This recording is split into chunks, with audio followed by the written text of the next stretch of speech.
Hey everybody, welcome to ProfitCopilot.com.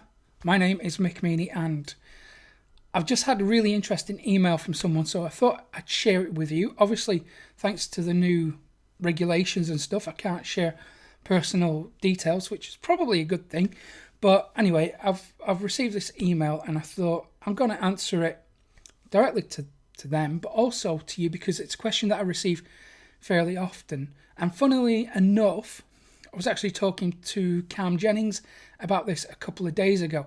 The question is, what have I got against big launches? And why don't I allow affiliates to promote my products?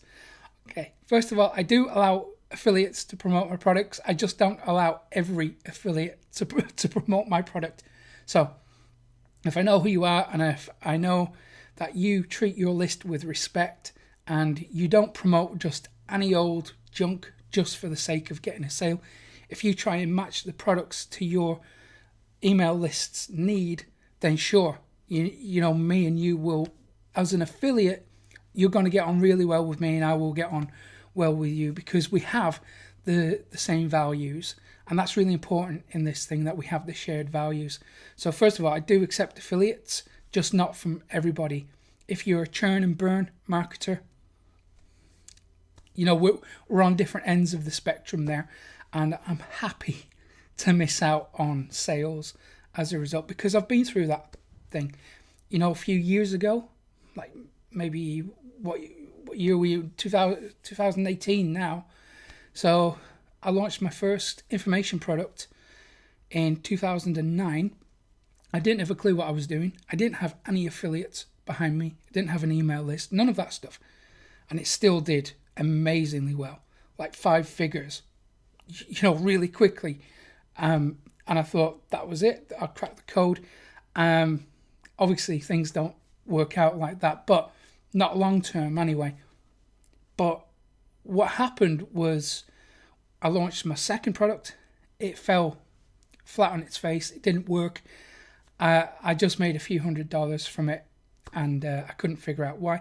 So then I thought, I'm going to recruit affiliates, and I did that thing, and you know, 5 figures per day level earnings after the affiliate commissions have been taken out was what I experienced. And I thought, well, this is it. This is this the way to build an internet business.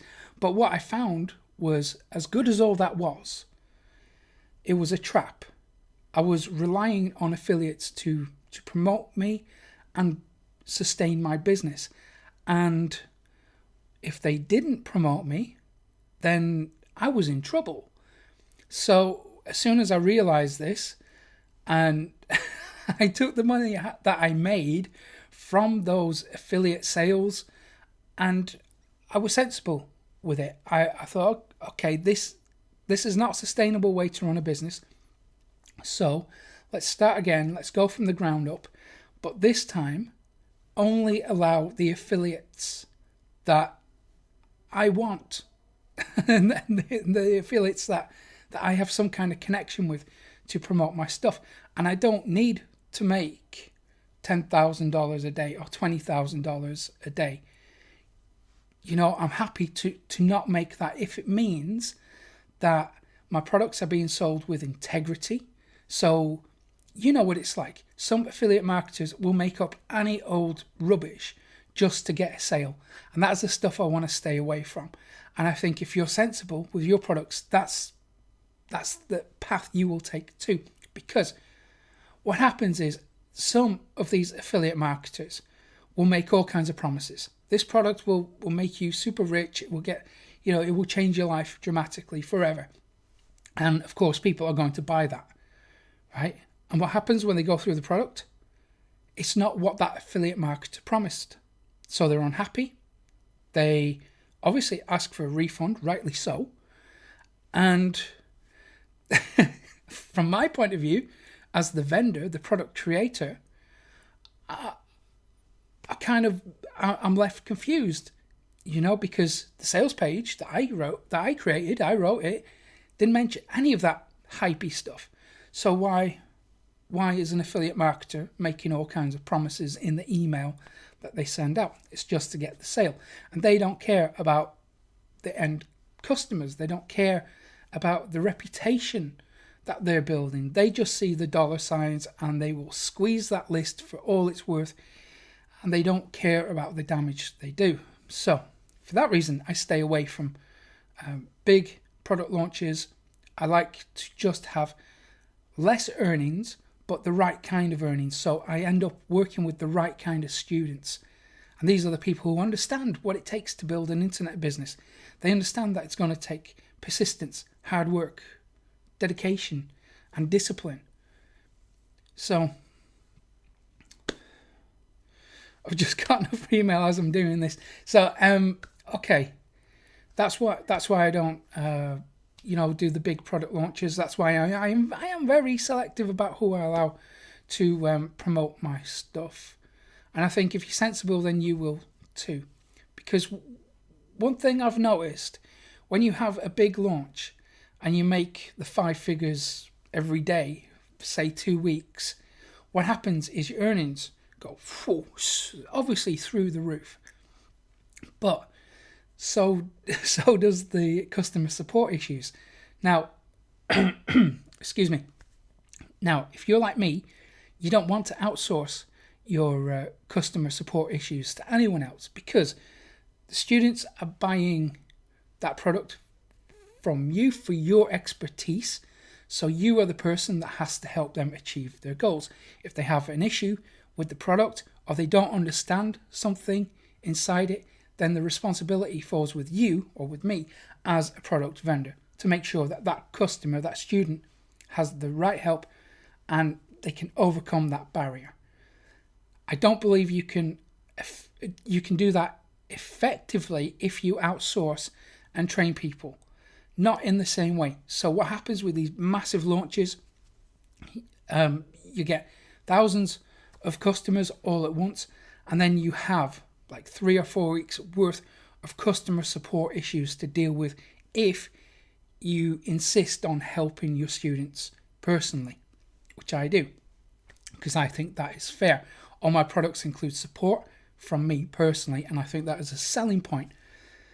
So I don't want to be stuck for 4 weeks going through customer support issues, helping people overcome obstacles, and dealing with other marketers' hype, explaining that, well, I understand that you were sold my product under the premise that you would make thousands overnight. Sorry to break it to you, but that was a lie. And then here's your money back. I don't want to deal with that for 3 or 4 weeks after a launch. So, it's not only just about doing the right thing for my students, my customers, it's also about doing the right thing for me and my family, and making sure that I am available instead of stuck behind the computer screen going through helping people, when really it doesn't have to be that way. You can make a very comfortable living without those big product launches. I know, because I'm doing it myself. So, to answer your question, that's why.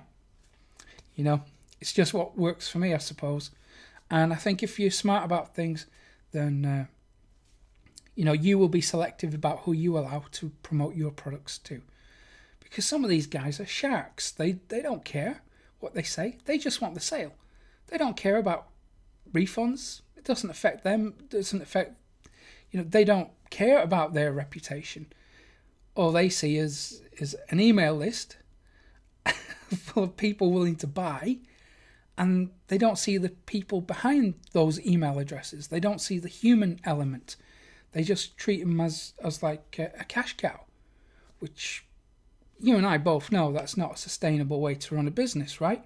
Sooner or later, people will see through that, they'll get pissed off, and they'll just go to your competition, who treats them with the respect and decency and honesty that they deserve. So, maybe there's something in that. Okay, I'm going to leave it there. Hope you found this useful, and the next time I get an email asking why I'm not accepting someone, or I'm not accepting affiliates on a product I've created, I can just send this video. Maybe upset a few people. I know I've upset people out there who are doing the get rich quick stuff. I know that. I'm aware of that because I keep telling people to not buy your products. And I'm not naming names or any of that stuff, but I know that, if you tell people, don't buy shiny objects, think about the last one you bought, the one before that, do you still use them? Have they benefited you in any way? The only person it's benefited is the person selling it. And I know that when I talk like this and I say stuff like this on Profit Go Pilot, I know I'm going against the grain. As a marketer, I'm not supposed to say that stuff. Tough. It's the truth. Stop buying shiny objects. You, watching this right now, you don't need them. Okay, I'm going to leave it there because my phone's going, my email's going. Hope you found it useful. Hit the like button, subscribe to the YouTube channel, because you're going to get a dose of truth that you probably can't get anywhere else. Take it easy.